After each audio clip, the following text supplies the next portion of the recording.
Wisconsin's mask mandate, will it stay or will it go? I'm Adrienne Pedersen today on Up Front. The state Senate voted to repeal the mask mandate. The state assembly might be next. We'll look at the debate over public health versus executive power with Republican Senator Mary Felskowski and Democratic Senator Kel DeRoyce. Plus, give us the opportunity, give us the vaccine, and we'll show you how fast we can do it. UW System President Tommy Thompson on how the university can help vaccinate the public. And Senator Johnson will be visiting soon enough. The national group with a message for Senator Ron Johnson. Taking on the issues important to Wisconsin. This is Up Front with your host, Adrienne Pedersen. Thank you for joining us today. The future of Wisconsin's mask mandate is up in the air. For months now, masks have been part of daily life. Public health officials say they're an important tool to keep people safe until vaccines are more widely available. But some Republicans in the legislature see it differently.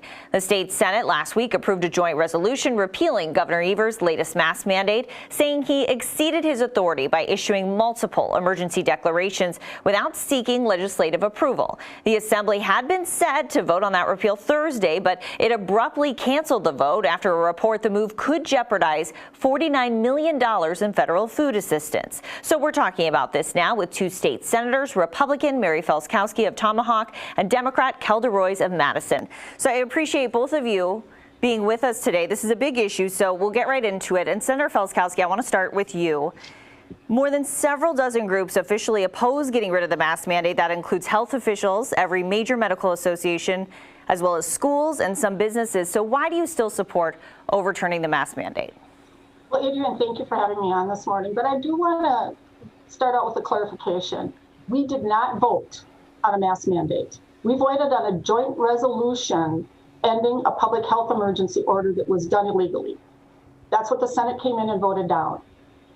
So there's nothing in that resolution that states the word mandate or mask mandate.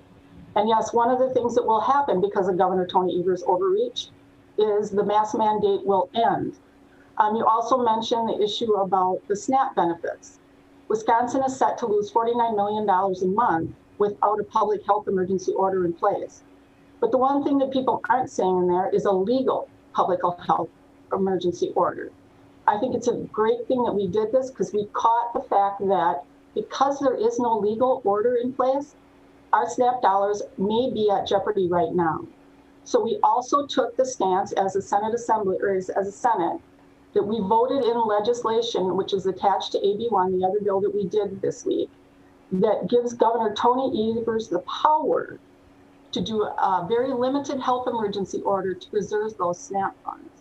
Because if we didn't do that, or if this wasn't caught, and the Supreme Court finally rules and says, yes, we agree this is illegal, the federal government actually has a right to claw back all those funds because there would not have been a public health emergency order in place. And Senator Royce, what's your response to that? What's your view on this argument from the Republicans? Well, as an attorney, I have to say this is a completely bogus argument.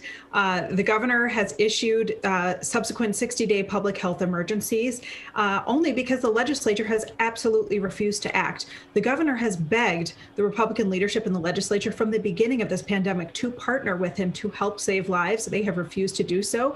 They've barely come to work in 10 months. And when they finally show up, all they're trying to do is undermine the most effective public health measure we have, which is masks. And in doing so, they were so hasty and incompetent in doing that, that what they drafted was something that jeopardizes food and nutrition supports for almost 400,000 Wisconsin families. And Senator Felskowski, when it comes to the masks, and this is a little bit what Senator Royce was saying, but Deputy Secretary for DHS said that science shows mask orders work because masks are most effective when everyone wears one.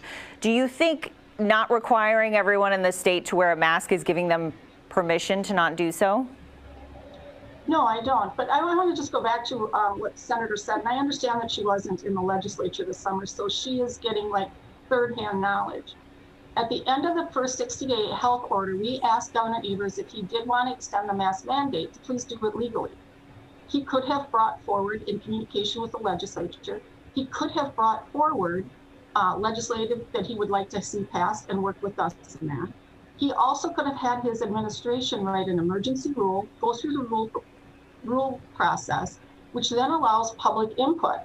And one of the largest things we see when governors do overreach like this is they're cutting their constituents out of having this conversation. It's an absolute or nothing. There's no input by the people of the state of Wisconsin in a committee forum, by the groups, pros and cons, and maybe some of the unintended consequences that might come from that. So since the ending of the first 60-day order, the legislature has asked him to please do this through the legal channels that he has available and to come through. Starting out with our emergency rule would have been a great thing to do. And Senator Royce, why don't you think the governor exceeded his authority? This is an incredibly disingenuous attempt to rewrite history. What the Republicans did, rather than trying to help Wisconsinites as they dealt with the health and economic fallout of this pandemic, was they ran to court to stop the governor from being able to implement life-saving measures. They didn't want to do their legislative duty and pass laws and help the governor. They have not put into place their own mask order or extended the public health declaration as they have the right to do under the statutes. Instead, they went to court to try to take away the governor's power. And the idea that this somehow isn't about masks is ridiculous. Unfortunately, the Capitol building is one of the least safe places to work in Wisconsin because Senator Felskowski and many of her Republican colleagues refuse to wear masks themselves. So this really is about making a political point when masks should not be partisan. It's patriotic to protect your neighbors. We take care of each other in this state, and wearing masks is one of the best ways that we can do that. We save lives by lowering the infection rate when we all wear masks. And as leaders and elected officials, it's especially important that we be setting a good example and doing that. And it's very disappointing to see so many colleagues on the other side of the aisle unwilling to do that. Senator Felskowski, I'm sure you want to respond to that. Some serious charges there. Well, there's a serious opinions there. I would not call them charges or factual. Well, do you support wearing masks in general, would you say? I support people having the decision. And if people are comfortable wearing masks and feel the need to wear one, absolutely. If a business puts a sign up and asks me to wear a mask before I come in, absolutely. And I don't want this to get to be about masks or not masks. On January 4th, every elected official put their hand on a Bible and said, we will uphold the rule of law and the Constitution in the state of Wisconsin. Governor Evers, under Chapter 323, clearly has the ability to put a public health emergency order in for 60 days. When that 60 days is up, then he has to work with the other branches of government. Well, again, I mean, that's not correct. I mean, Governor Evers has been asking the Republicans to come to the table, and he has been willing to negotiate from the very beginning. But if you look around, this pandemic has lasted a lot longer than 60 days. I don't know about you, but I've got a first grader who hasn't seen a teacher in person in almost a year. We've had 5,811 Wisconsinites die from COVID. That's almost 6,000 families that are going to have a permanent hole in them because of this pandemic over the last 10 months.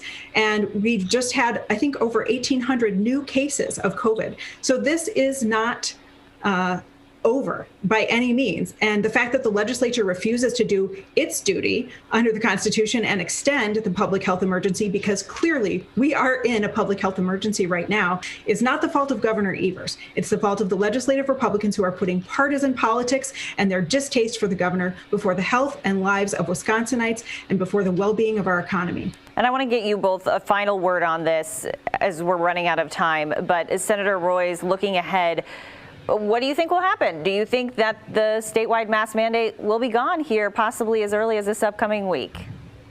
God, I really hope not, because this pandemic has been hard on all of us. We can see the light at the end of the tunnel. We have these miraculous vaccines that are going to help keep us safe and help us reopen in a safe way.